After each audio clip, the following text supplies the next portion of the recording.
It's Evan Kirstel here with another fascinating guest. Today I have one of my favorite people in New Hampshire, Ray Pasquale, CEO and founder of Unified Office. Ray, how are you? Pretty good, Evan. Good to see you again. Good to hear you. We've known each other for many years, but for those viewers who don't know Unified Office or you, Ray, maybe give us a bit of background, bio, and introduction at a high level to Unified Office, and we'll dive right in. So, as you know, I'm a veteran of the router or the telecom industry, having worked at Cascade Communications, Lucent, and so on. And then, of course, Sonus Networks, where we built the equivalent of routers for the voice over IP market, which is where we met initially.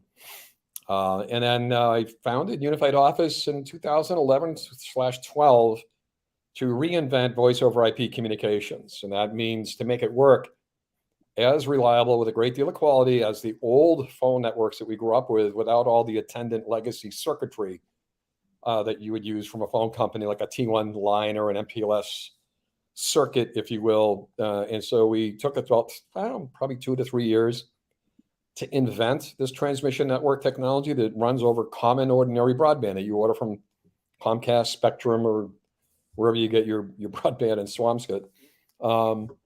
And so having done that, now we have the best voice over IP platform in the market. Now it's time for me to develop layered applications that would monetize the underlying communications platform. And so to that end, we fixed VoIP. We rolled it out to several different market verticals, the most notably of which would be the quick serve restaurant industry, that being with Domino's around the country. We're in probably 25% of the US Domino's stores. Wow, no wonder my order gets here so quickly. Yeah, right. Well, and so we've given them real-time analytics, Internet of Things applications that monitor the health and well-being of their refrigeration. It isn't simply just monitoring temperatures. It's actually building a predictive analysis sort of thing, an AI-based approach to their supply chain, which makes the supply chain work better, more effectively, I would say more efficiently, especially their sparing, because we work with the larger operators they might own 150 Domino's in about 7 or 8 different states. So their supply chain needs to be more intelligent. So we do all those kinds of things to help the business just run better. And also, the analytics, at the time we developed the analytics, we weren't considering a labor shortage becoming an issue. We were considering making your existing labor work better for themselves and for the business. And the net effect of that has been, many cases, increased revenues. In several cases that I know of, operators have created profit sharing plans for their workers as a result of the revenue increases we've been able to bring to them. That's so fascinating. And what I love about Unified Office is you serve a marketplace, call it SME or SMB, or quick serve franchises, that sort of thing, which have been underserved, to say the least, basically ignored by big telco, big telecom. Tell us about that, because you're innovating in a space that has lacked innovation for many years when it comes to tech adoption. Well, it's very difficult to get at. I would say the first couple of years as I was incubating this concept in Portsmouth at an incubator, actually, it was really doing I spent a lot of that year and a half or so doing an addressable market analysis, top down, bottom up, and so on. And so you want to do that.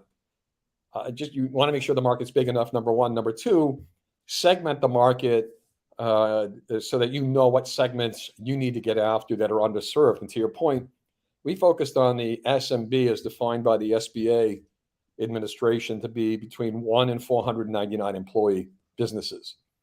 That constitutes probably, well, that's the entire US market, right? But I would say we focused on the mid part of that market between 10 and 99 employees. But that was 55% of the market, very disaggregated, extremely difficult to get at. And so you want those challenges. So it's an underserved market. Several people tried to serve that swath of the market, estimated back then to be worth about $15 billion. If you look at the total TAM of VoIP today around the world, you're looking at $50 to $75 billion in total. So obviously the opportunity has grown. But it was ignored for a very good reason. It's very hard to get at. I would be less than honest if I told you that I targeted quick serve restaurants. They found me through a relationship I had with a major U.S. carrier when I was at Sinus Networks. Somebody had called them up and said, "Do you know of any voice over IP companies that actually works without drop calls and those kinds of things?" So that's how that market came to me. From there, we landed, we expanded, and then we developed. We focused on other verticals like hospitality, hotels, auto dealerships, and the dental markets for pretty much the same reasons. Sort of underserved. Definitely the hotel industry. Anybody that stayed in the hotel and saw that old phone system that's been there for 30 years. Drives me crazy. Yeah. Yeah. I mean, so right, wrong, or indifferent, those are the four major verticals. Now we're in exploring a fifth vertical. The reason why you want to be verticalized, Evans, is that you really want to develop the products and services that make a difference. If you just go wide, you're just an ordinary VoIP company. It's a race to the bottom. You're a commodity, right? And so that's not the world I want to live in. My job while I'm on the earth, I feel, is to make a difference in the lives of my customer base. And so we're able to do that by understanding the unique problems that are germane to them. And these are big markets. These are not niche markets. So this is not a niche company focused on niche markets. So you can build a very significant company focused on the SMB market alone. And so you've cracked the code on high quality voice and communication services for SMEs, and then went on to cover IoT and network monitoring, and now you're entering this world of AI-based sentiment analysis, which explain what that is, because it's very Star Trek-ish. So we tried this about 4 years ago, the first incarnation of sentiment analysis. What drove this again was watching over our customers. Okay, so let's use one of the larger Domino's operators that we're in. They've got about, let's say 100 stores at least, about 40 to 60,000 recorded calls weekly. Now, if somebody were to call you up or get in touch with Domino's corporate that said, "Look, I had a bad experience, or I have a credit card dispute," you got to go back and somehow find that particular phone call that will prove that was the case. So that kind of made me go to work on, look, not only can you use it for those kinds of things, if you can data mine those recorded calls, and they're legitimate, they're legally recorded, you could discover things about your customer that maybe you didn't know before, or your workers, how wonderful they are. Boy, this worker really is terrific. Always says the right things, is really representing the brand. So there's a lot of positive things that you get out of this. Going through all those calls manually is impossible. So back then we had the machine learning data sets were really too immature. And of course, the algorithms for AI to do this they weren't really fully baked, if you will. So we kind of put that aside, and we've been working on it steadily over the past 4 years. And now we feel that we're at a point that the AI algorithms are much more sophisticated, and the machine learning data sets are much more mature than they were. And so we relaunched this. We work with a couple of partners to help us. Amazon AWS is one of them. And so here we go. And we've got all kinds of use cases.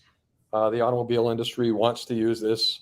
They'll glean some of the same benefits of other verticals, but they can also leverage some of the recorded calls to find out what kind of car you own, whether it's time to upsell you a new one. So there's a lot of data that our customers will tell us about why they love this product. So I'm just fascinated. You're from big dough to big data in Domino's. You can use that one if you'd like. You can all right, take that one. Enough, yeah. All right, and now you're branching out into other interesting new environments, leveraging new tech. You're a geek, techie like myself. Tell me about this robot that I saw in your office the other day.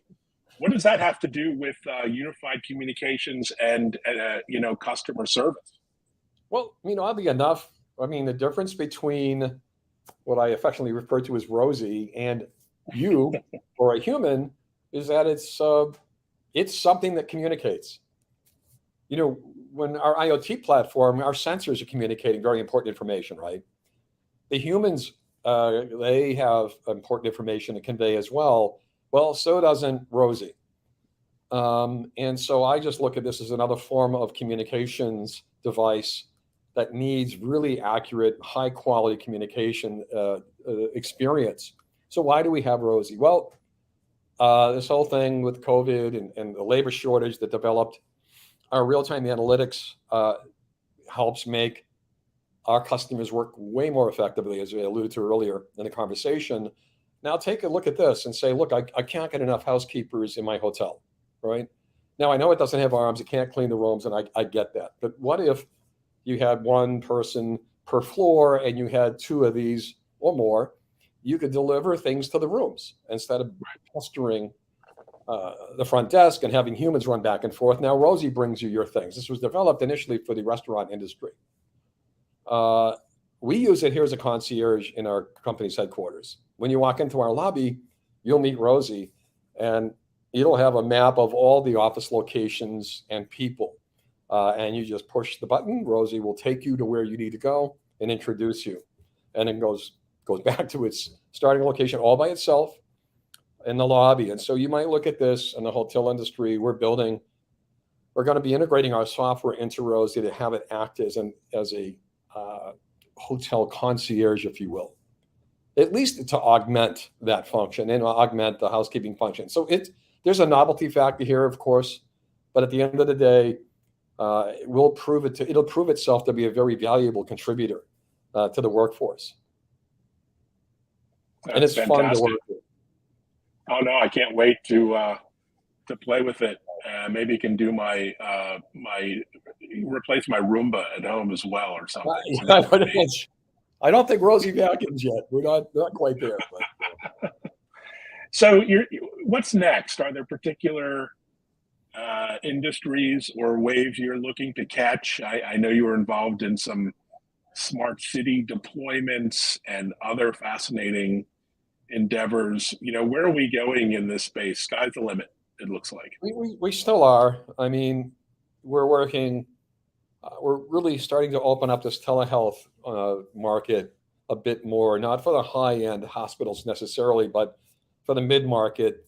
You'll see those chains of urgent care clinics, Advent Health, Centricare. There's lots of them, and helping them manage their operations, whether it's through chronic health monitoring and those kinds of things. That's a market that we're getting into now. It's early days, and it was driven largely by the pandemic.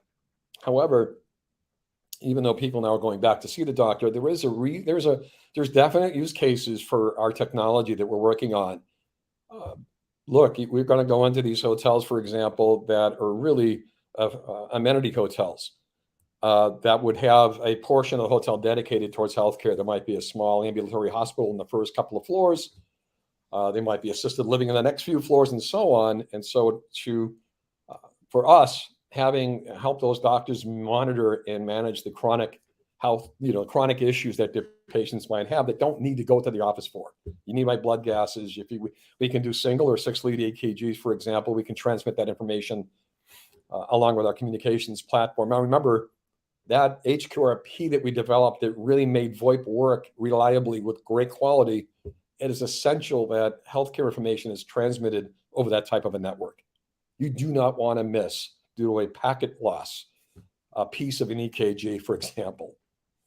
So it's a critical market for us, but it's early, and it is developing, I would say rapidly developing, but it's still an early market for everybody. Yeah, I'd love to see you guys reinvent the communication experience in, local doctors' offices and dentists, which I think you're doing. You look at the tech stack, typically it's a 80s, 1980s based key system, phone system and a Well, fax machine. it's And that. gosh, even It's had the pagers. it's the requisite Zoom slash, and there's nothing wrong with Zoom, but the underlying network to convey healthcare information, it's got to be very, very reliable, and it's got to be dead on accurate. And if it's not, don't get into that market. But that's what HKRP did for VoIP, and what it did for VoIP is now it's doing for IoT and healthcare with us, and so it's a natural sort of market to go into for us. Yeah, that's fantastic. Well, congratulations on all the success. I look forward to meeting Rosie up in Nashua, New Hampshire, global headquarters, and catching up. So thanks so much, Ray, for the update. As Yeah, always, it's been fascinating. it's good to see you, Evan. All right. Have a good summer if we don't chat